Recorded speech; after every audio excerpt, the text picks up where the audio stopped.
welcome back. Today we are going to take off where we left off last time.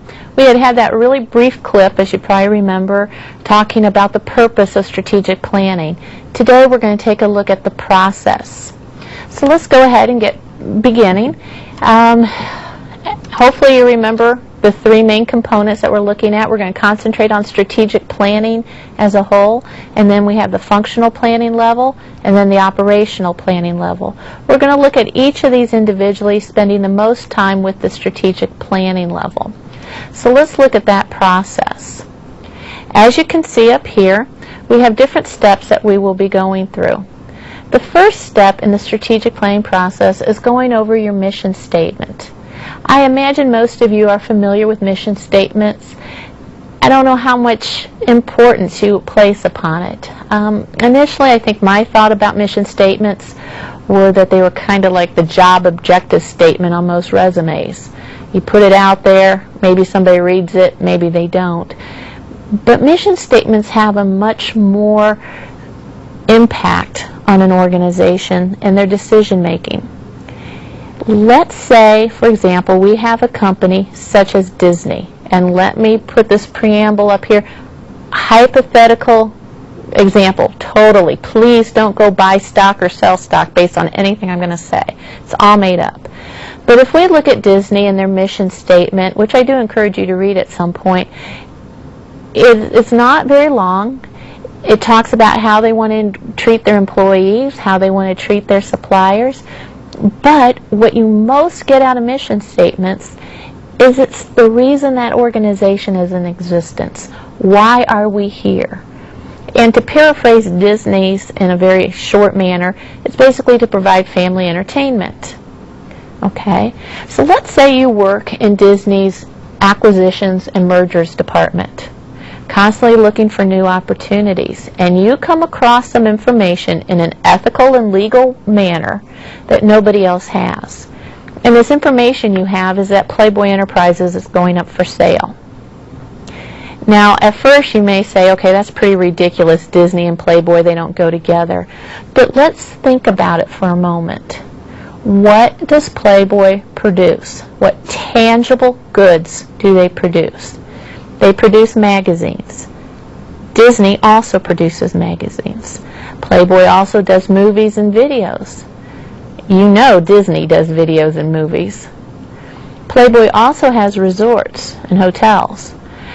You think Disney knows anything about resorts? Of course they do. If you look at the tangible goods, you'd see that those are actually identical. If Disney bought Playboy, they could use the same productions, the same facilities, the same distribution channels, do a lot of different things, merge these together, get rid of a lot of duplicating cost and functions, and it would be pretty profitable, right? Of course not. The reason is Playboy is not family entertainment. That's not why Disney's there. But can you see why it would be easy to be sitting at your desk crunching numbers and think for a minute, wow, these numbers are fantastic. There's some real potential here. Well, the focus of the mission statement is to act like a lasso, get back here. That's not who we are. That's not why we're in business. No, that's not a decision we want to make. So again, that's the purpose of the mission statement, to provide you guidance. It is long-term. It does not get changed.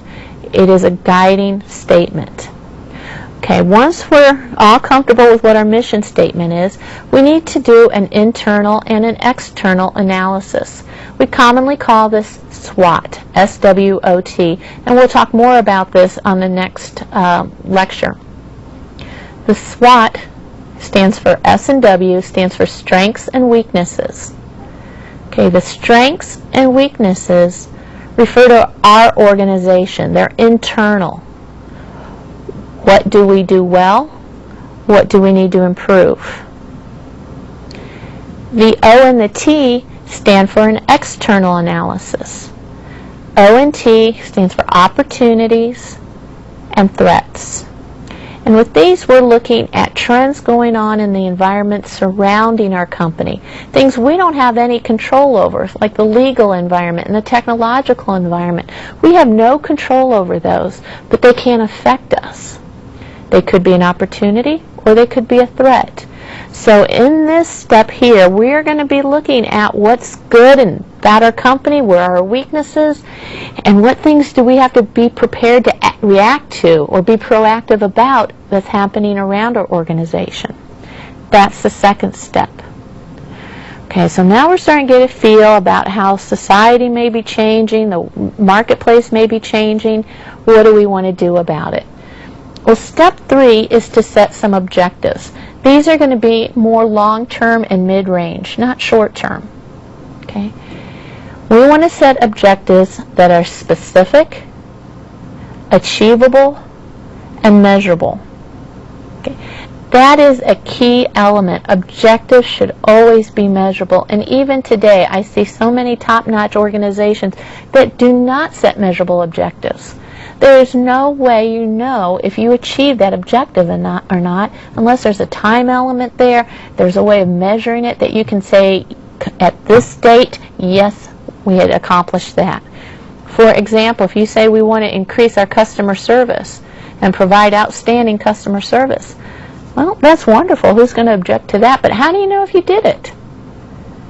Because you think you did?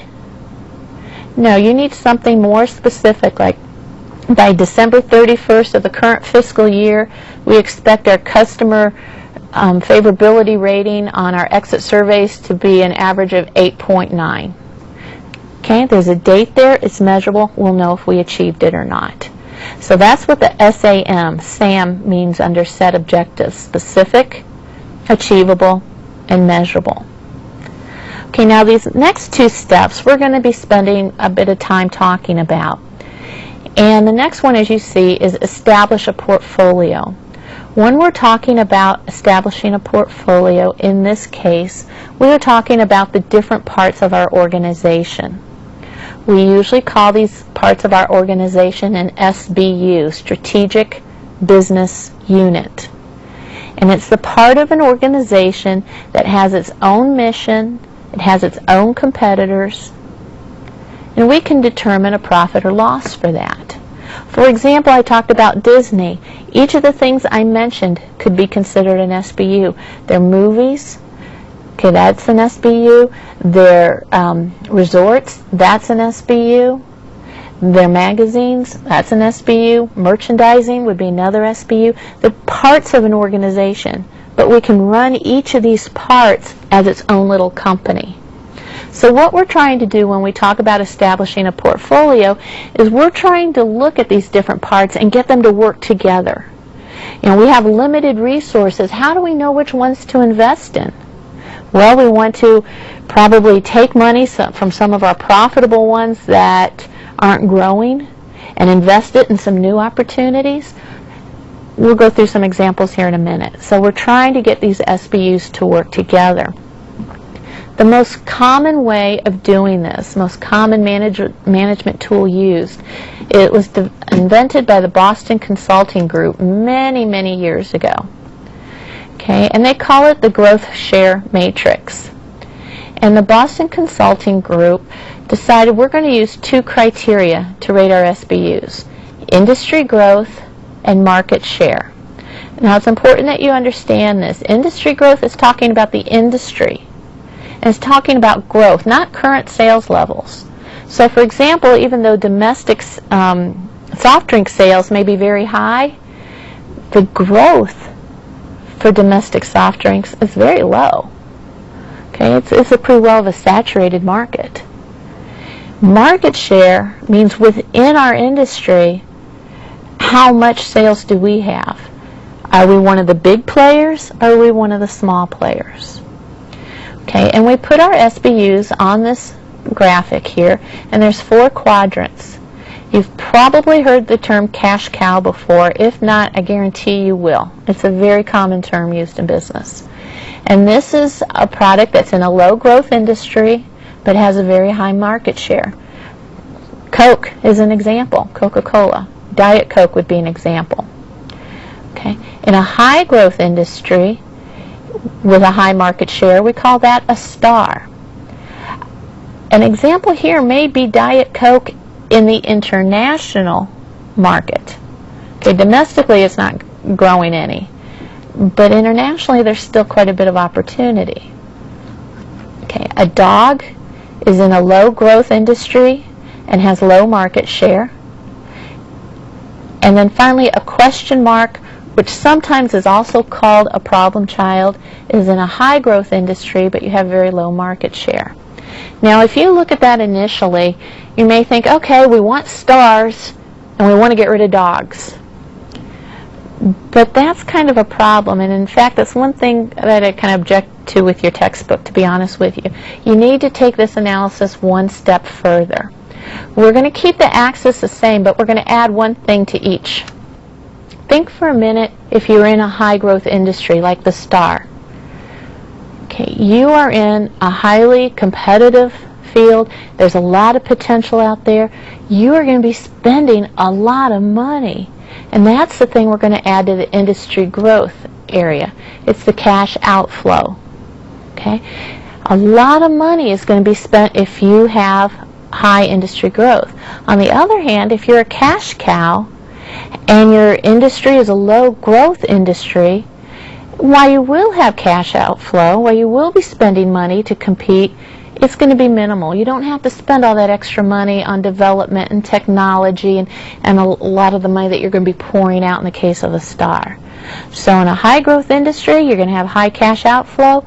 Low growth industry, you'll have low cash outflow. But on the other hand, if we look down at the market share area, if you have high market share, you're going to have high cash inflow. You know, you're one of the industry leaders. A lot of money is going to be coming in. But if you have low market share, the amount of money coming in, that cash inflow, is going to be low. So what we see here is kind of a strange thing. Out of those four quadrants, cash cows are going to be profitable. That's why they're called cash cows. Okay? Low outflow of cash, high inflow. Your question marks are going to be unprofitable. They're not making money for you yet. You're investing a lot of money into them, but not getting much out of it. But as far as the star and the dog, well, you can't make a blanket statement in those cases. You have to look at each one individually on a case-by-case basis. Is my outflow higher than my inflow, or vice versa? It is easy to have an unprofitable star. It is also very easy to have a profitable dog. In fact, most products on the market, something like over 80% would be considered dogs. Low growth, low market share, but they're still bringing in some profit. Not huge profit, but they're still bringing it in. So what we want to do is place all of our SBUs on these quadrants and figure out where they are. And we want to take the money from our cash cow and our profitable dogs. We want to invest them into our question marks, hopefully turn them into profitable stars, which over time will then become our next cash cow or profitable dog. So we want to get this circular motion going. We will also be looking at this saying, okay, are there some SBUs we should get rid of now? Is it time to sell some off, or just get rid of them, quit altogether? Those are the kinds of decisions that we make during the portfolio analysis. Okay, so our next stage is we've looked through our different SBUs. We've looked to see which ones we want to concentrate on, which ones we want to grow. So our next decision is, how are we going to grow them? How are we going to increase the sales with that area? And we have 4 different growth strategies that we can use. Okay. And you see them listed up here. The first one we're going to talk about is market penetration. And market penetration is when we stay with the same target market, the same people that we've always been targeting, and we're going to still use the same products. We're just going to try and generate more sales within that group. And there's usually 2 ways that we go about doing this. The first way may be to get existing customers, people who already buy the product, to buy more. Example, orange juice growers had a campaign a while back said orange juice is not just for breakfast anymore. Trying to get people who had orange juice for breakfast to have another glass somewhere during the day. If they do, we just doubled our sales. Anytime you see an industry like a beef industry, we'll have available for the public different recipes. One that you may not be aware of is the American Catfish Institute. Now, people don't eat a lot of catfish usually. So let's say you eat it 2-3 times a year. If you go to the American Catfish Institute and to their website, you can find 365 recipes for catfish. If you saw those different recipes, maybe you would try one every other month. Well, let's see, that would be 6 times a year. Again, we just doubled our sales. So one way of doing market penetration, get existing customers to buy more. Another way is to get more customers within our target market. For example, if our target market is teenagers, currently we have a 5% market share. We may try and get a 10% market share, get more business away from our competition. We usually do that through advertising. Okay, the next one we'll look at is product development. And product development means we're staying with the same target market but introducing a new product. A company that does that extremely well is Fisher-Price. They manufacture many products for the parents of young children. Bikes, furniture, food, books, clothing, you name it, and they make it. Each time they're bringing out a new product, they're usually successful. They do their research, they have a trusted name, and they know this target market forward and backwards. Okay, the next one we're going to look at is market development. And market development means we are going to keep the same product we currently have, but offer it to a new target market. Johnson & Johnson tried this a number of years ago when it tried to target men with its baby shampoo. They tried to target specifically athletes who had to wash their hair very often and might want something that's a little gentle. It was a great idea. They had cute commercials. It bombed. It just didn't work. But it was a good idea. The last one we're looking at is diversification. And this means we're trying something totally new. New product for us, a new target market. This is risky. Okay, this is a risky one to do because we don't have any area that we're an expert on. On all the others, we're either an expert on the target market or we're an expert on the product. With diversification, we're not. So there's a big risk there, but there is a lot of potential payback as well. Okay, so that is the main component of the strategic planning process. So let's go to the next step out of the 3 levels we had talked about previously and look at functional planning. Now, functional planning is an area that marketing would start in as well as other areas, not just marketing. But we're going to take the strategic plan that the organization has come up with and it's going to be dealt out to the different disciplines to say, okay, now you guys need to do your job and make this happen. Move us towards that reality. So in functional planning, we will be doing a situation analysis, which means, again, we're looking at our position within the organization, within the marketplace. We're going to be looking at our competitors, the social environment, finding out exactly where we are. Okay. And once we do that, we are going to set our objectives for the marketing department, what we want to accomplish through our marketing. We want to remember that SAM again, keep it specific, achievable, and measurable. Many times these objectives are going to be in sequence. For example, by year 1, we want to achieve a 1% market share increase. By year 2, we want to make it a 2% increase over that first year, and so on. Gradually working towards the objectives that were laid out in the strategic planning process. Once we have done that, then we are going to actually develop our strategies. How are we going to make these objectives happen? This means specifying who our target market is. Our target market is a specific group of people that we're going to direct our activities towards. It may be women within certain age and income ranges. It may be families in the continental northeastern part of the United States. We'll be talking about target markets a lot during this course here. We're going to come up with our marketing mix, the 4 Ps, really get very specific on our strategies there, and we're going to write this all out in a marketing plan. The next 2 steps we're going to look at here kind of overlap with the next level of planning. Once we've developed the strategy, we need to put it into place. We need to implement it and make it happen, and we're going to talk about that more in just a moment.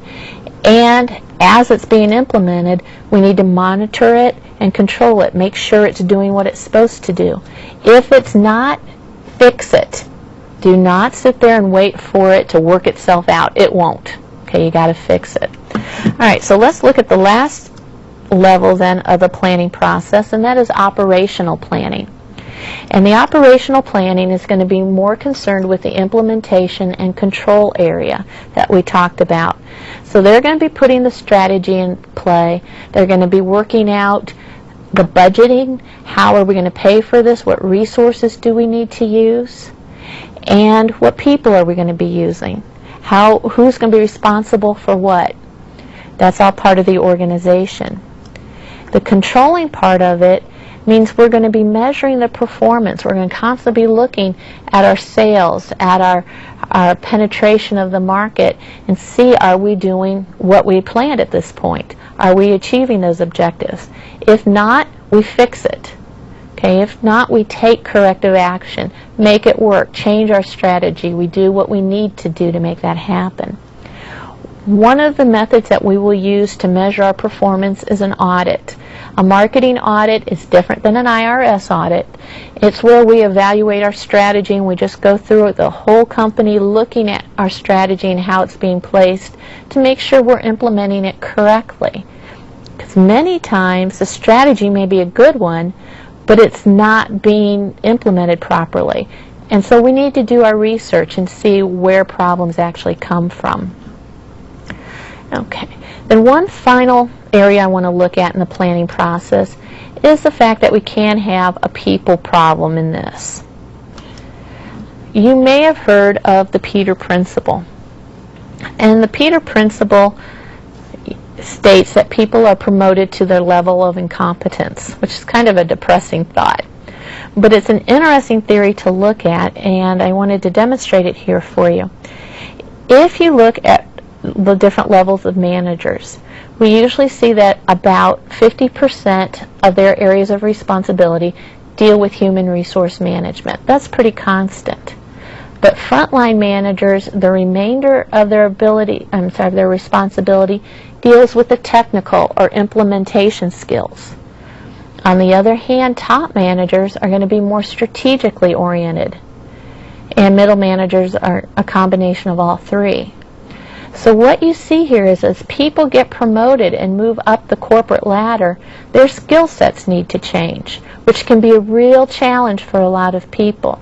So this is kind of a plug. Keep going with your education. Make sure you're always ready for that next level.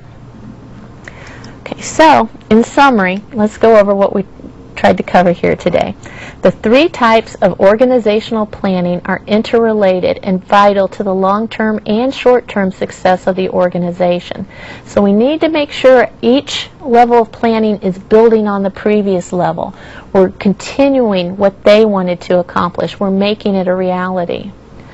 Much time and effort needs to be devoted to the planning process, so proper direction is given and appropriate parameters are set. By appropriate parameters, I'm talking about resources again, not just financial and not just human resources, which both are probably your biggest and most important. But you've also got to look at your building, your land, your equipment, your inventory, different investments, etc. So all that needs to be taken into consideration. Thank you for listening and have a nice day.